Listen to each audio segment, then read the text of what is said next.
say Merry Christmas and hello on a dark day for Germany to Philip Kiszely. He's Senior Fellow at the New Culture Forum. There's a number of issues, Philip, I want to get your wisdom on. I love having you on this programme. First of all, perhaps you can give us your reaction to what has happened in Germany and the fact that there is a very confusing and confused picture of the alleged perpetrator coming out. Yeah, well, first of all, hello, Peter. It's great to talk to you again. Thank you. Like everybody else, I'm coming to terms with this, and I'm feeling a mixture of rage and despair, and I think rage is winning the day for me at the moment, mainly because I want it to. I think it's important that we're very angry about these atrocities. This is a war on the West. It's a war on Christendom. It's a war on us. It's a war on our children, and we are stuck in what I call an atrocity cycle. And this cycle is just going to spin faster and faster and faster. Yes, this is in Germany, but it could well be in Britain. We have our share of them. It's an attack on the West, as I say. One of the problems we've got is that we are not really acknowledging that Islamism, extreme Islamism, is waging a war on us. And we are not engaging in that war. We are stepping away from it. We're refusing to engage. We deal with confuse and diffuse, controlled spontaneity, a refusal to apportion blame. Now, a society that refuses to apportion blame when a particular radical group of people are butchering its children like meat at an abattoir is a society that is going insane. It's a society that's at the end of days. So we really need to think about who we are, what we are, and how we react to the most sickening violence within our borders. And this is about thinking about two things, Peter, really. One, I think, as your previous guests have said, it's obviously about radical Islam and where Islam sits in our society.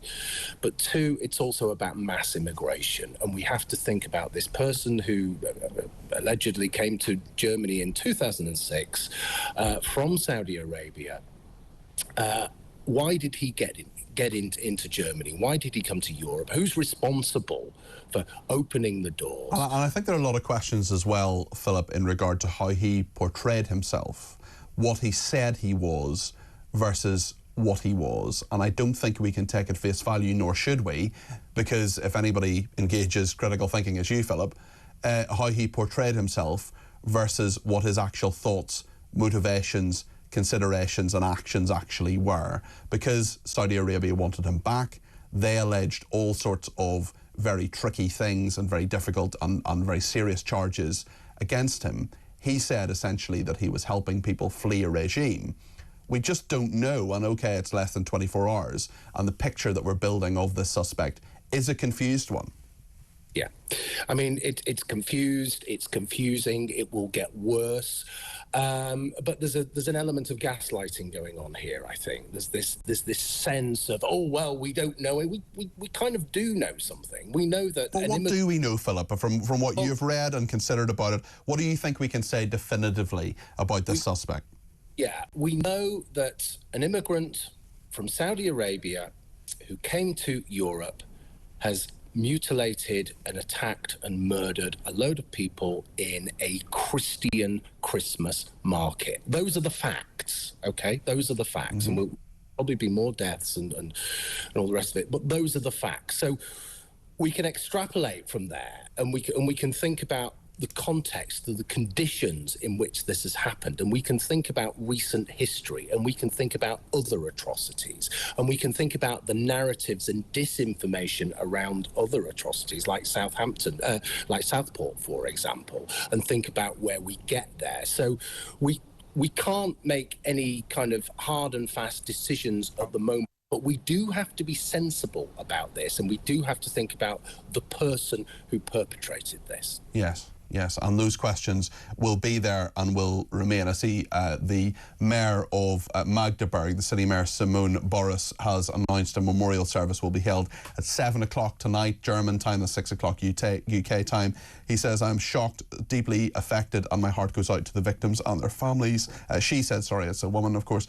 She thanked the emergency services and everyone who offered help after the terrible attack. "I could never have imagined that Magdeburg would be affected by such an act." But, I mean, the fact is, Philip, that we could imagine that this would happen, because it could happen anywhere, and we have seen those Christmas market attacks before. We have seen them happen in Germany before, and there are many people worried that this kind of thing could happen in the United Kingdom as well. Now, if you go to any Christmas market in the UK, I'm thinking about Manchester in particular, you will see police armed to the teeth walking around these markets, but also concrete bollards surrounding them, you know, terrorist-proof concrete bollards surrounding wooden toys and Christmas trees and fake snow, and a general celebration, a lovely, cute celebration of Christmas, and our culture. That juxtaposition is just frightening, and we really need to address it. Yes. How do we address it? What do we actually do, Philip? How do we get through this, and how do we stop this happening and this sort of thing happening? I think, first of all, we have to acknowledge that we have a problem. There is a ideology within our borders, and I'm talking about the whole of Europe here, that wants to destroy us. And I'm not just talking about this particular instance. I'm talking about all of the atrocities. I'm talking about the number of Islamists on the MI5 terror watch list, for example. I'm talking about the hate marches. I'm talking about anti-Semitism. I'm talking about all of that stuff. We have a society that has become a sectarian society, and I think this is the same across Europe. We need to address that sectarianism, and we need to be able to put our country and our culture first. So if people want to live here, they have to engage, appreciate, and respect who we are. And they have to take that on board to a certain level as well. It's all very simple stuff. My father came to Britain in 1959. I'm from immigrant stock, but he didn't want to impose himself on society. He didn't want to bring his own religion, his own ideology. He just wanted to marry an English woman, have children, start a business, and assimilate. And I think that whole model should be something that we're thinking of. But the main thing is to stop mass immigration, because we just can't we can't keep up with it. Well, thank you. Just to say that on the screen at the moment you can see that Rainer Hasselhoff, who is the state minister in the area that this happened, is speaking at the moment. The interior minister, essentially the Home Secretary of Germany, Nancy Faeser, is due to speak soon. We'll perhaps hear from Olaf Scholz as well. If they're speaking in English, if Olaf Scholz, the Chancellor of Germany, speaks in English, we'll take a little bit of that with you. But I just want to continue talking to Philip, especially as we've received a message from Benny in Belfast, who says Germany, Britain and France have suffered horrendous terrorist attacks by radical extremist Muslims. Other European countries are experiencing almost no Islamist terror attacks or threats at all. Countries like Poland and Hungary, where there are very few Muslim immigrants. Those countries are also the safest places for Jews to live and visit in Europe. I mean, Philip, Benny in Belfast is absolutely correct. Yes, and I mean, this is what I've been saying for a long time, and my father was Hungarian. So I'm very familiar with Hungary. I'm very familiar with the culture there, and I've been engaged professionally with Hungarian culture as well.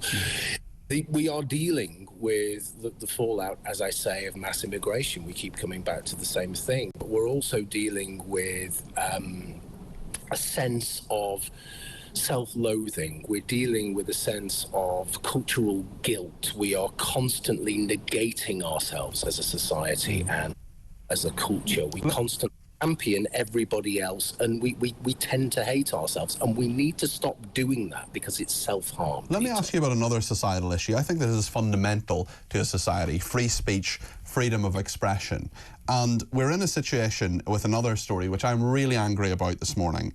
This is the judge in the Sarah Sharif case saying the press can't be trusted To be fair, he has controversially blocked the identification of the professionals. They missed 15 opportunities to save this little girl, Sarah Sharif, and now a High Court judge says he has imposed an anonymity order to prevent, as he puts it, a virtual lynch mob, because he did not believe the media could be trusted to report matters in a fair, accurate and responsible way. That, to me, shouldn't be his decision to make. Philip, what do you think? It's not his decision to make. It really isn't. It's outrageous that he's saying that. I mean, he's treating the general public like idiots. He's infantilizing us, and he's treating the press with contempt. We have a right to know what's going on. If you think about the unrest earlier in the year, we'll talk about Keir Starmer in a moment, because people were concerned. They weren't listened to. They weren't given correct information. So they took to the streets because the disinformation around Southampton and Southport, yeah, and the lack of information and the downright censorship absolutely drives people wild. Now, we need to know about this, because if people at the sharp end are not picking up on obvious, terrible abuse, then we need to know who they are. But also, if they are picking up on obvious and terrible abuse and they're reporting it further up the line, we need to know about that too, because then we can think about these systemic errors and this systemic prejudice. We can't do any of that. But the worst thing about this is this judge is just so completely out of touch. Okay, you can put it's almost like putting a D notice on the mainstream media, isn't it? But you can bet your life those names will be in and around social media, on X, TikTok, and all the rest of it. And if you're talking about conspiracies, my God, it just... Well, it'll make people even more determined to get those names in the public domain, and it will mean that, you know, there is a very clear way now, I think, that actually the facts in regard to who is responsible can be put in the public domain very easily, very simply, and very straightforwardly. And then people can use their critical thinking and make their minds up as a result. What will happen now, as you correctly say, Philip, is that the names will get out in ways that are not straightforward. There is no control over it. There is no legality in some of it as well. And this will absolutely fuel all sorts of conspiracy theories in a very straightforward case of neglect, of the fact that those people, I mean, there shouldn't be a discussion about whether they should consider their positions. They should all be resigning anyway. Yeah, I mean, this is about wrestling to control the narrative, isn't it? And we're talking about Germany, we talked about South Pole. It's all the same thing. Yeah. We will give you some stuff, and we'll trickle it out. We'll give you what we think you can handle, and that's so unbelievably patronising. What we think you should know, because this is our narrative and we want to control it. And anything else is conspiracy, it's hatred, it's Islamophobic, all the rest of it. That really isn't the case. People want to know what's happening, and they don't want to be fed like porridge a controlled narrative. Thank you very much indeed, Philip. Always fascinating to speak to you. Philip Kiszely there, Senior Fellow of the New Culture Forum.